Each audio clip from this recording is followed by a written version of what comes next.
Hi, Mary here from Mary's Heirloom Seeds, and I'm going to chat with you today about what I'm planting in my garden in August. Now, we are located in Ramona, California, which is zone 9. So for those of you in warmer climates or cooler climates, you might be planting something different than we are here. My first frost date is roughly the middle to the end of November, so we have plenty of time to continue planting. Let's go ahead and get started. The first variety I'm planting this month in August is Dragon Tongue Bush Beans. Now, I mentioned last month that we planted Jade Bush Beans because they are amazing for our dilly bean recipe. But Dragon Tongue Bush Bean is a really exciting and unique variety. It is from seed to harvest about 60 to 65 days, so this is definitely a winner in our garden for August. One unique and heat-tolerant variety that I plan on growing this month is Osaka Purple Mustard. One of the heat-tolerant crops that we love is mustard. If you check out our website, you'll see that we've got Japanese red mustard, we've got southern giant mustard, but the Osaka Purple is unique, and that's definitely going in my August garden. All right, speaking of heat-tolerant crops, we have two amazing and delicious varieties, and that is Elephant Head Amaranth. We've discussed amaranth quite a bit. The leaves can be eaten around 50 days, but it's also a grain crop, so if you have the time, about 90 to 100, 110 days, and you can start harvesting the grains from it. It's essentially the seeds are the grains, but Elephant Head Amaranth is a good one. On the pest tolerant side, but definitely on the heat tolerant side as well. Another heat tolerant variety is Perpetual Spinach Swiss Chard. It's not a spinach at all, it is a Swiss chard variety, and it can grow for over a year. So this can be planted now in August, and it's a little bit on the frost tolerant side, so it'll probably make it through our entire winter.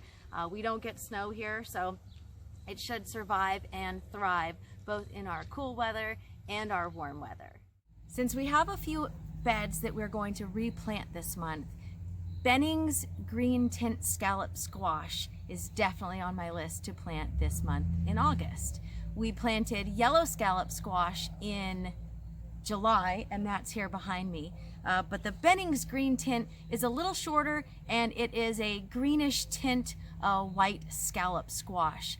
It's ready from seed to harvest in anywhere from 50 to 60 days. This month I'm also planting another crop of chives. Succession planting is the way of planting that you stagger your planting anywhere from 1 to 2 or even 4 weeks apart. That way you can harvest multiple times instead of having all of your harvest ready at once. So chives are going to be another crop this August. You'll notice I've got some beautiful tomatoes growing behind me and a little bit of empty space. What better seed variety to plant with your tomatoes is basil. This time around we're going to plant some dark purple opal basil. I already have some growing in some of the other beds, but as I've already mentioned, one of those beds has to be pulled up because we've got gophers coming in. So that dark purple opal basil will be a nice addition to this tomato bed. All right, well, we can't forget the root crops this month.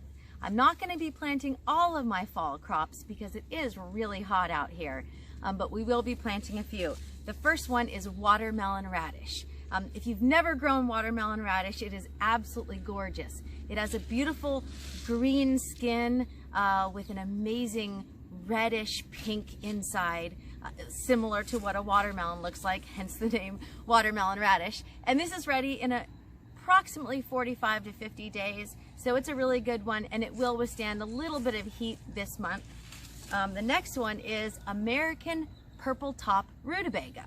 Now, I had someone comment that they didn't plant rutabaga because they didn't know how to cook it, but it's really very simple. You can cook rutabaga just like you would any other root crop like a beet or a turnip, and it's pretty heat tolerant and it's extremely pest tolerant. Now you notice I've got some awesome corn growing behind me. This is a coulis sweet corn, but I've got a little empty space on the side of the bed, and I've got some pole beans growing. So in this bed, I'm planting lemon queen sunflower. Again, as I mentioned, we're in zone 9, so we have plenty of time to grow some sunflowers and add some color to our garden before our first frost date. Lemon queen sunflower is an excellent option. That concludes our guide for what I'm planting this month in August here in Ramona, California. Again, we are in zone 9. If you have enjoyed this information, please hit that like, subscribe, and share button, whatever you'd like. I have shared our comprehensive planting guide below in the description section of this video. It includes both a region-specific and a zone-specific guide. They are all month to month, and there is lots of information available for you. I'm Mary at Mary's Heirloom Seeds, signing off, and happy planting.